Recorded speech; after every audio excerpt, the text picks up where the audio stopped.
Olá, estudante! Eu sou o Velf Oliveira, professor de Física da Secretaria Estadual de Educação do Rio de Janeiro. Vamos iniciar esta aula com conceitos básicos de História da Física.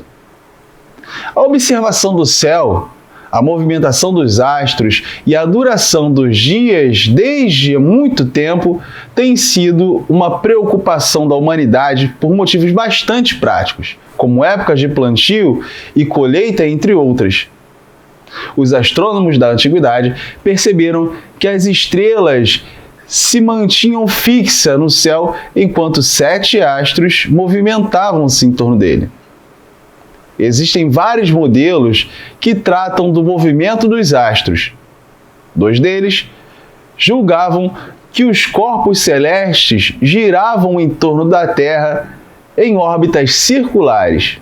O de Ptolomeu, do século II d.C., e os gregos, como Aristóteles, do século IV a.C. Mas esse modelo era insuficiente para descrever de maneira satisfatória o movimento dos planetas, uma vez que se observou que a velocidade dos planetas não era constante. Então, por volta de 1500 d.C., Nicolau Copérnico idealizou o modelo heliocêntrico, explicando de maneira satisfatória os fenômenos celestes. Após a morte de Copérnico, Tycho Brahe observou por cerca de 20 anos o movimento dos astros. Os dados obtidos dessas observações foram tabelados e formaram base para o trabalho de Johannes Kepler, que era seu discípulo. Neste capítulo, falaremos sobre a lei da gravitação universal e movimentos dos astros. Há muito tempo, Isaac Newton demonstrou que as 3 leis de Kepler, que se baseavam em observações, poderiam ser produzidas a partir da sua lei da gravitação. Matéria atrai matéria na razão direta do produto de suas massas e na razão inversa do quadrado da distância entre seus centros de massa. As leis de Kepler, elas são 3 leis que regem o movimento do nosso sistema solar. A primeira delas é, obviamente, a primeira lei de Kepler, como você acompanha no GIF. Ela diz que seu movimento em torno do Sol, os planetas descrevem órbitas elípticas, sendo um dos focos ocupado pelo Sol. A segunda lei de Kepler mostra que a reta que une o centro de um planeta em relação ao Sol percorre áreas iguais em tempos iguais. Chamamos de periélio o ponto mais próximo do Sol e de afélio o ponto mais afastado. Isso não representa as estações de inverno e verão. Essas estações do ano são formadas a partir da inclinação do eixo da Terra em relação ao Sol. A terceira lei de Kepler. Essa lei é muito curiosa, pois ela embasa pesquisadores em cálculos de distância para satélites geoestacionários, por exemplo.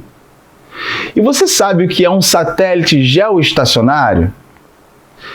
Bem, esse tipo de satélite é aquele que tem um período de 24 horas em torno da Terra numa eventual translação.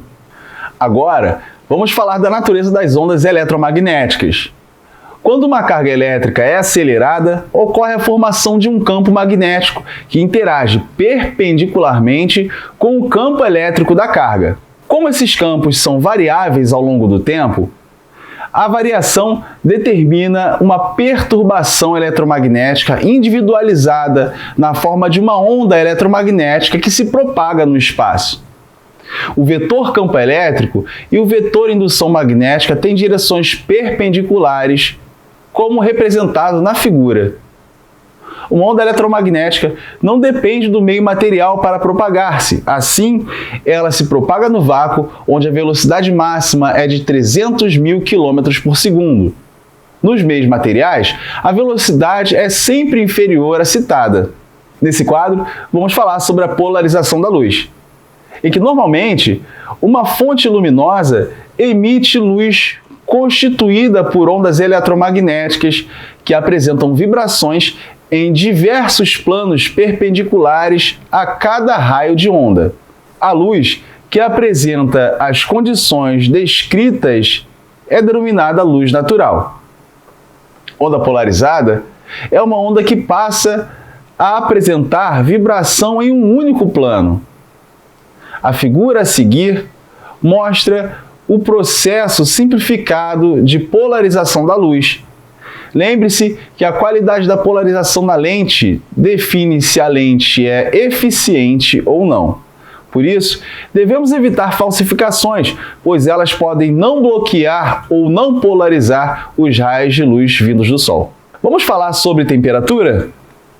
Bem, as partículas que constituem os corpos se agitam continuamente. Por exemplo, se observarmos um corpo sólido qualquer, como uma barra de ferro, macroscopicamente não haverá movimento aparente. Num campo microscópico, no entanto, as moléculas se movimentam continuamente com seus campos de ação.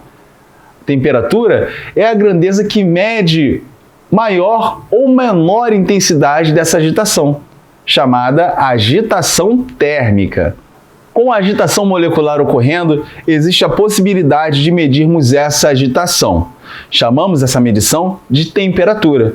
Ou seja, as escalas termométricas são instrumentos para uma conversão de unidade de temperatura mais confiável para outra mais confiável. As escalas correspondem à conversão de Fahrenheit para Celsius e vice-versa, e a conversão de temperatura Kelvin para Celsius e também vice-versa. Nesse quadro, falaremos sobre equilíbrio dos sólidos. E para que se possa estudar o equilíbrio dos corpos, é fundamental que se estudem algumas características dos mesmos. Quando aplicamos uma força a um corpo extenso, temos que considerar em que ponto do corpo esta força é aplicada para que seja possível estudar o fenômeno. O centro de massa de um corpo. Determinados corpos possuem uma forma tal que, para estudá-los, é necessário determinar o ponto para que possa representar a massa total de um corpo, ou seja, o centro de massa. O mesmo se aplica quando temos vários corpos em conjunto, como se for um único corpo.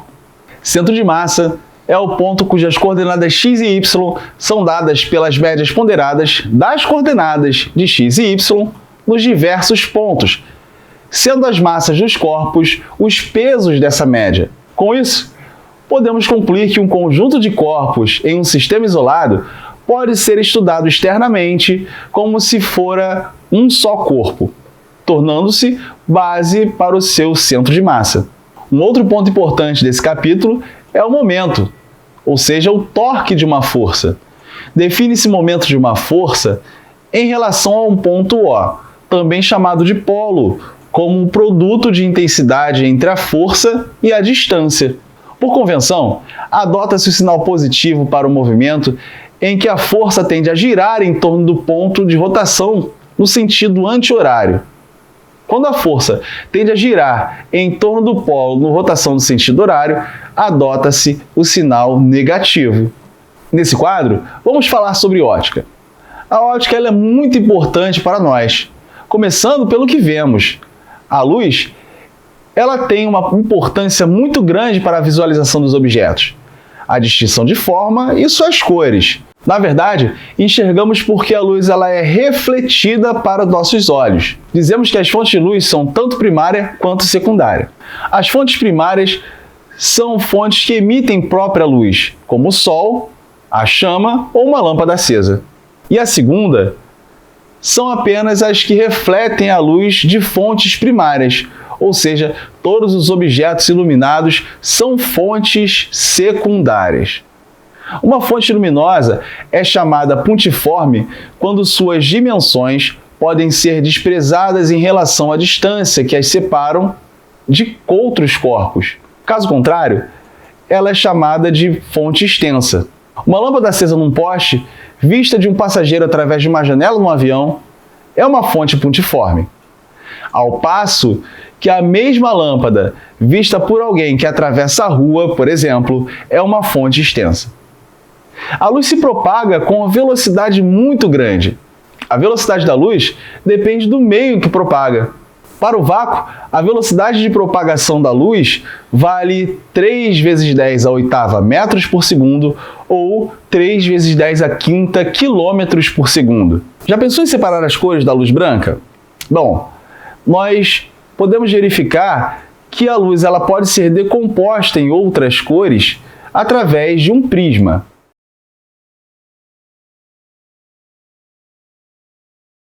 Quem não lembra desse disco? Esse é o fenômeno da dispersão da luz, onde ela passa por um prisma e se decompõe a luz branca em 7 cores do arco-íris. A luz vermelha é a que se propaga mais rapidamente e a violeta é aquela que tem propagação mais lenta. Toda luz que sofre dispersão de um prisma é chamada de policromática, pois contém várias cores. A luz que não sofre dispersão é chamada de monocromática, ou seja, contém apenas uma cor. Neste quadro, falaremos sobre a propagação de luz. A luz, ela se propaga em linha reta, ou seja, não é capaz de fazer curvas. Possui uma altíssima velocidade de 300 mil km por segundo ou 300 milhões de metros por segundo. Ela também é independente dos outros raios de luz que a cruzam, isto é, não sofre desvio ou interferência da sua propagação quando o eventual raio de luz intercepta com outro. A luz também sofre o fenômeno chamado de reflexão, desde que esteja sob uma superfície lisa e reflexiva. O raio de luz refletido, como na figura, mostra que ele retorna com a mesma velocidade, porém com ângulo de incidência. E aquele raio de luz que caminha para o espelho tem o mesmo ângulo de reflexão, ou seja, aquele que se afasta do espelho. Nós ficamos por aqui. Fico muito feliz em tê-lo acompanhado até aqui. Nos veremos mais adiante. Um grande abraço.